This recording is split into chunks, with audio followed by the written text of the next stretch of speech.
It's June 4th, 2019, and this is your Tech Moment. Pierluigi Paganani writes, Australian teenager hacked into Apple twice for a job. What can Apple's fan do to work with his favorite company? A teen opted to hack it twice.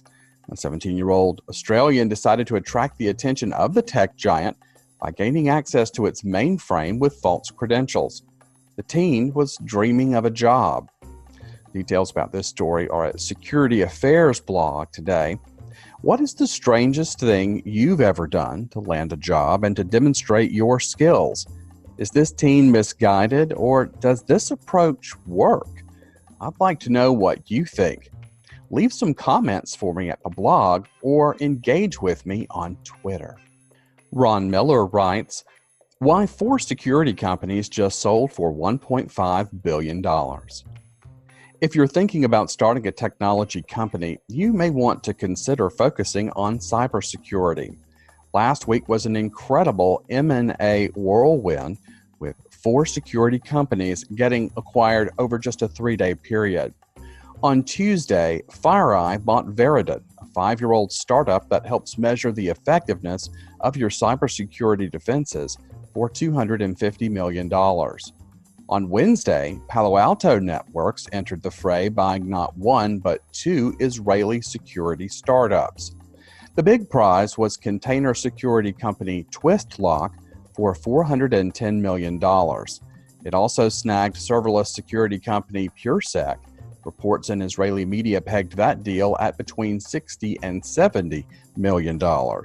If that wasn't enough for you, private equity firm Insight Partners bought 10-year-old threat intelligence company Recorded Future for $780 million.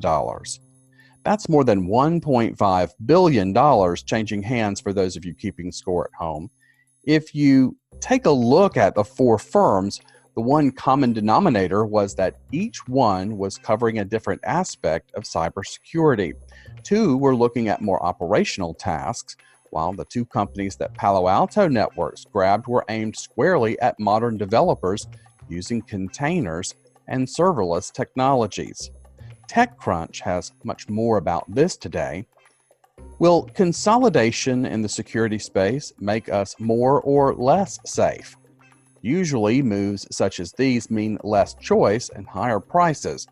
As the cyber war heats up, what firms will emerge as the standard?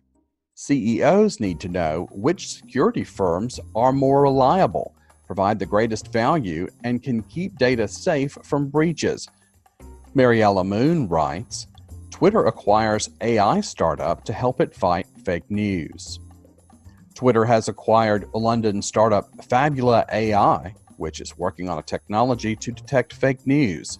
On its website, Fabula says its patented technology called geometric deep learning exhibits high success rates when it comes to identifying and spotting online disinformation. Twitter didn't mention how it plans to use the technology, though, only that Fabula will give the company the ability to analyze very large and complex data sets. The startup's tech and talent will serve as the social network's key driver in its efforts to make people feel safe, to help them see more relevant information, and to help improve the health of the conversation on the platform.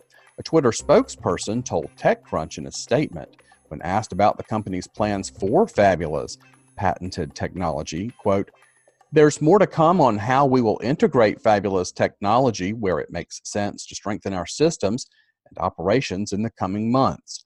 It will likely take us some time to be able to integrate their graph deep learning algorithms into our machine learning platform.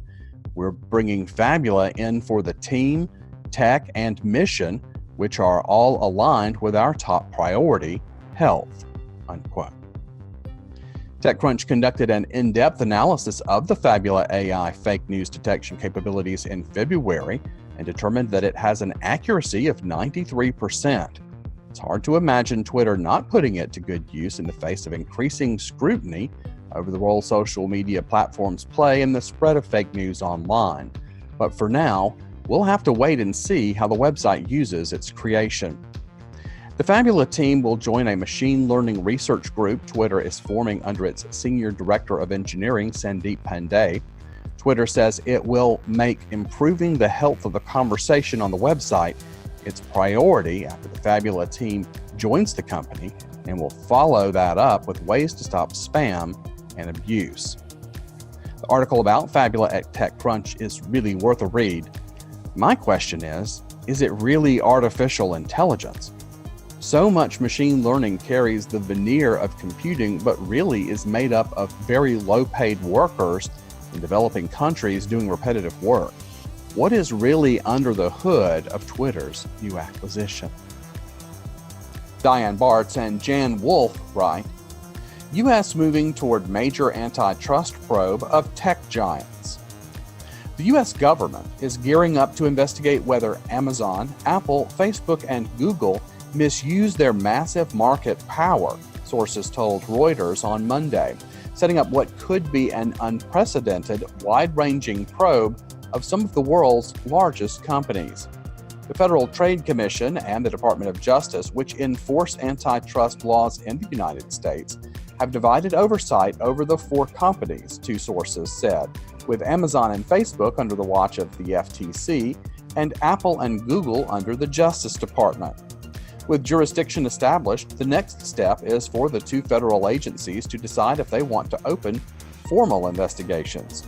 Results are not likely to be quick. A previous FTC probe of Google took more than 2 years. While the four technology companies, all worth hundreds of billions of dollars, have drawn scrutiny from regulators and lawmakers around the world, it was not clear what the U.S. Justice Department or FTC planned to focus on. Legal experts have said U.S. regulators are unlikely to attempt to break up the technology giants.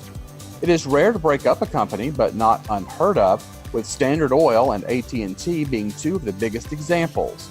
U.S. antitrust probes more often result in an agreement to change certain business practices. There's much more to this story from Reuters. While Reuters believes anti-monopoly is statistically unlikely to happen, I think they underestimate consumers' sour mood with technology.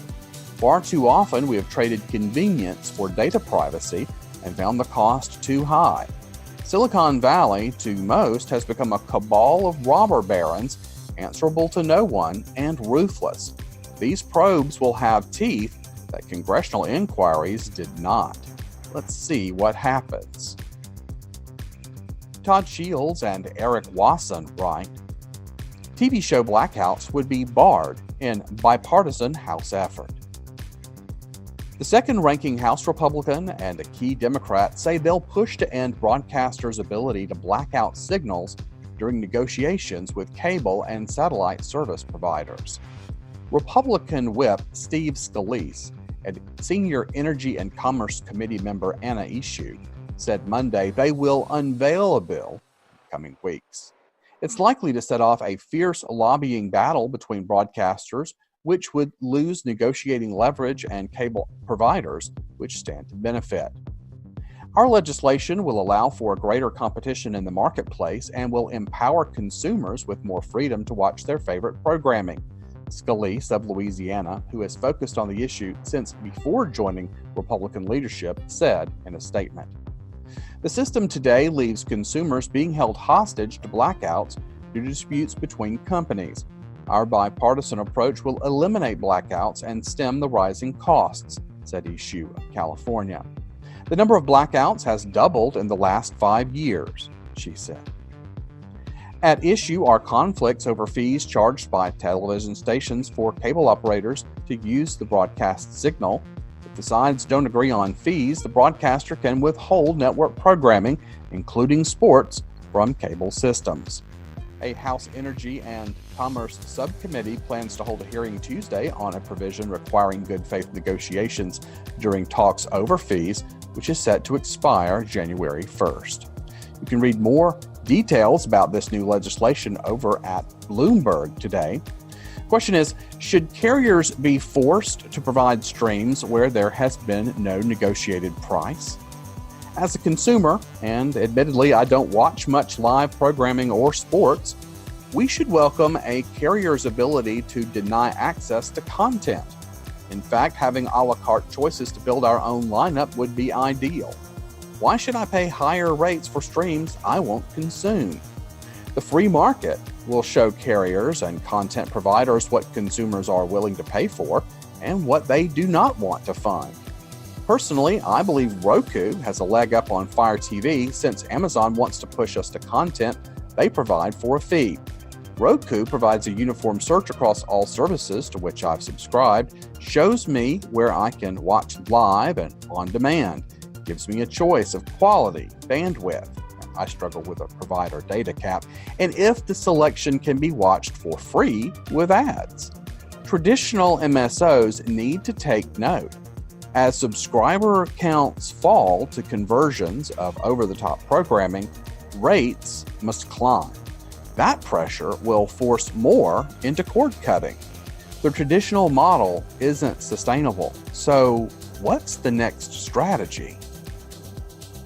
Lisa Voss writes, Apple sunsets iTunes. Sayonara, music lovers. You won't have Apple's much maligned, bloated iTunes to kick around anymore. Instead, you'll have to aim your kicks in 3 directions, since Apple has decided to split its 18-year-old digital hub into 3 standalone desktop apps called Music, Podcasts, and TV. The move was announced on Monday at Apple's Worldwide Developer Conference. Splitting up iTunes into 3 desktop apps will be similar to how those services are already divided on iPhones and iPads. Subscription services have taken over the digital music market. According to IHS Market Research in 2018, subscription services for music such as Spotify accounted for 80% of online music and video revenue, while there were more subscriptions worldwide to online video services, 613.3 million, than for cable, 556 million, a 27% jump over 2017. As goes the industry, so goes Apple. It's been keen on pushing users to sign up for its Apple Music subscription service. Why wait for customers to buy songs piecemeal? Charging a monthly fee instead is a nice, reliable revenue stream. You can read more about the details of what's happening with the end of iTunes over at Naked Security blog by Sophos. Will you miss iTunes? I won't.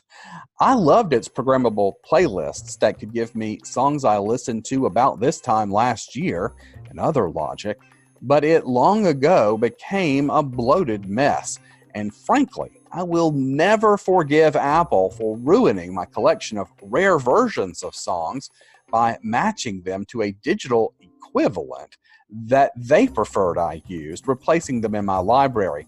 I think that was the week I discovered Spotify would import my iTunes library, and I never looked back. Help me spread the news. Share this blog across social media, won't you? Get updates throughout the day from my Twitter feed at WEYM0. Subscribe free to the Your Tech Moment blog, the RSS feed, the Amazon skill for your flash briefing. Listen to the podcast from SoundCloud, Stitcher, and Spotify, or watch on YouTube. If you have a special news item you'd like us to promote, or if you would like to sponsor this podcast with an embedded advertisement, please follow me on Twitter. I will follow you back, sending a direct message to get more information. There were no paid product endorsements in this particular article, even though I mentioned quite a few names. Have a great Tuesday, everyone, and we'll see you next time for another Tech Moment.